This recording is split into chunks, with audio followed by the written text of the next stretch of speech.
Procrastination. What is procrastination? আমাদের জীবনে দৈনন্দিন চলাফেরার ক্ষেত্রে, কাজের ক্ষেত্রে, সফলতা এবং ব্যর্থতার ক্ষেত্রে অনেক গুরুত্বপূর্ণ একটা জিনিস প্রোক্রাস্টিনেশন। বাট আমরা এর ব্যাপারে কিছুই জানি না। সো প্রোক্রাস্টিনেশনটা আসলে কি?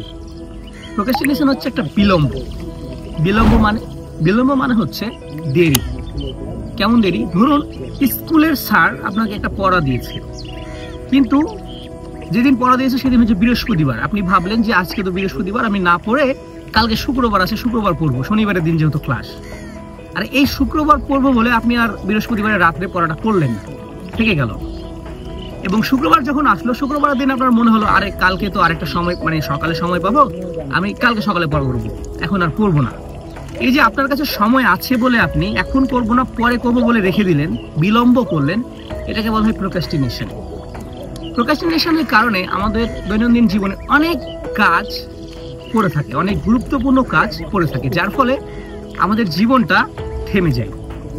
প্রোক্রাস্টিনেশন এতটাই খারাপ একটা জিনিস যেটা একটা মানুষকে ধ্বংস করে দিতে পারে, তার সময়, তার মেধা, তার ট্যালেন্ট এবং তার উদ্যম এবং আত্মবিশ্বাস।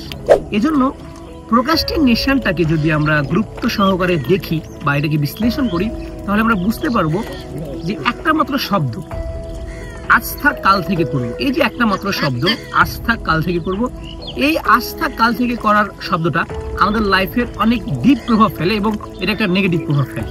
এজন্য লাইফের প্রোক্রাস্টিনেশনটাকে যদি সঠিকভাবে মেনটেন করতে চান, তাহলে বিলম্ব করা যাবে না।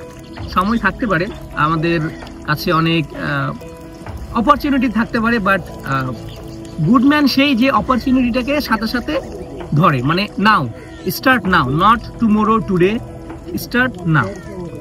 অ্যান্ড লাইফের এই যে স্টার্ট নাও যে অ্যাকশনটা, এই অ্যাকশনটা আমাদের জীবনের অনেক গুরুত্বপূর্ণ ভূমিকা পালন করে। সো প্রোক্রাস্টিনেশন থেকে বাঁচার জন্য লাইফের সরাসরি অ্যাকশন নেওয়াটা অনেক গুরুত্বপূর্ণ। কখনোই বলা যাবে না যে আজ থেকে করবো না, কাল থেকে করবো। কখনো বলা যাবে না যে এখন একটু বসি বা আড্ডা দেই, একটু পর বা আধা ঘন্টা পর করবো। আগে নিজের কাজটা করতে হবে, তারপরে ভাবতে হবে যে ফ্রি টাইমটাতে অন্য কাজ করা যায় কিনা। তাহলে দেখবো আমরা আমাদের প্রোক্রাস্টিনেশনটাকে কাটিয়ে উঠে নিজেকে সবল করে তুলতে পারবো এবং আমাদের সময়টাকে সঠিকভাবে মেনটেন করতে পারবো এবং আমাদের যে কাজগুলো, সেই কাজগুলোকে সময় মতো করতে পারবো। আর ইতিহাস সাক্ষী আছে, যারা তাদের কাজ সময় মতো, সময় অনুযায়ী করতে পারে, তারাই লাইফে তাদের স্বপ্নের জায়গাটায় পৌঁছাতে পারে। Thank you.